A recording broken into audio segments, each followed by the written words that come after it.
$6 trillion.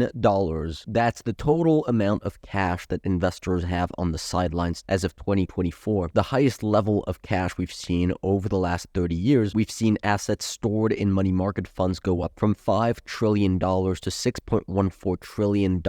That's a $1 trillion increase in 12 months, something that took 5 years to happen back in the late 1990s. People piling into cash is something we witnessed right before the pandemic, right before the global financial crisis, and also right before the 2001 recession. Many believe the move up that we're seeing today is an ominous sign for the economy and the stock market that investors are seeking protection against a major financial event. Even the likes of Ray Dalio, who has always been of the opinion that cash is trash, is even saying that cash is no longer trash and is in fact more attractive than stocks and bonds. And part of that makes sense. Interest rates on cash are the highest level in 23 years. This is the federal funds rate, and it is pretty much the equivalent to the rate that you can find in money market funds. So that means the actual return that you get for holding cash today is the highest in over 2 decades. In fact, throughout the last 20 years, this cash yield was lower than the rate of inflation. Between 2002 and 2022, the vast majority of the time we've seen the yield on cash be lower than the rate of inflation. The only exceptions were briefly in 2007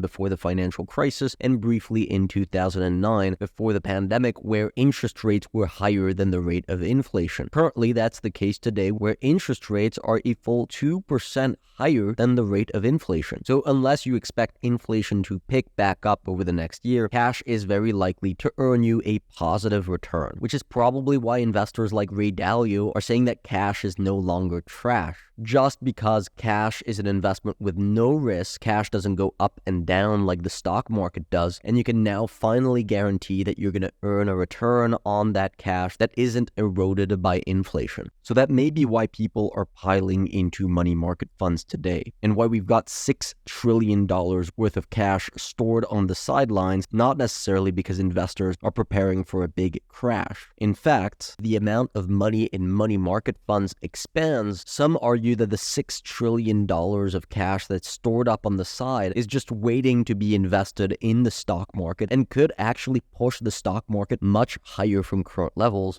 That's exactly what we saw in 2009 and in 2002, where you had high levels of cash getting deployed into the stock market, which caused large rallies to occur in the stock market. So it's not completely crazy to think that if some of this cash is deployed into the stock market, that it could lead the S&P 500 much, much higher. But the conditions that we have today are very different to what we had in 2009 and in 2002. First of all, in both of these instances, the yield that you got from holding cash declined severely. The yield on cash in 2002 was at 1.5%. The yield on cash in 2009 was at 0%. So at those moments, there was no reason for investors to actually stay invested in cash. And then the yield that you got for holding stocks was also a lot higher back then. The S&P 500 earnings yield was 4.5% in 2002 and 7% in 2009. A higher earnings yield means the S&P 500 is yielding more profit relative to the price of the shares. The higher it is, the more attractive it is to own the stock market. And today, the earnings yield is actually at one of the lowest levels that we've seen over the last 30 years, standing at 3.5%. So back in 2002, the yield on cash was low and the yield on stocks was high. Today, the yield on cash is quite high and the yield on stocks is low. And that's what this chart shows you right here. It shows you the yield on cash minus the yield on the S&P 500, and currently it's below zero, meaning that cash yield is higher than the S&P 500 earnings yield. This has only happened a handful of times in history, and it actually hasn't happened since 1999, and quite often the stock market doesn't do very well following these instances where cash earns more yield than the stock market. Now, this is why we've had a bearish tilt on the stock market over the last year, not because we hate stocks. We love stocks. Stocks go up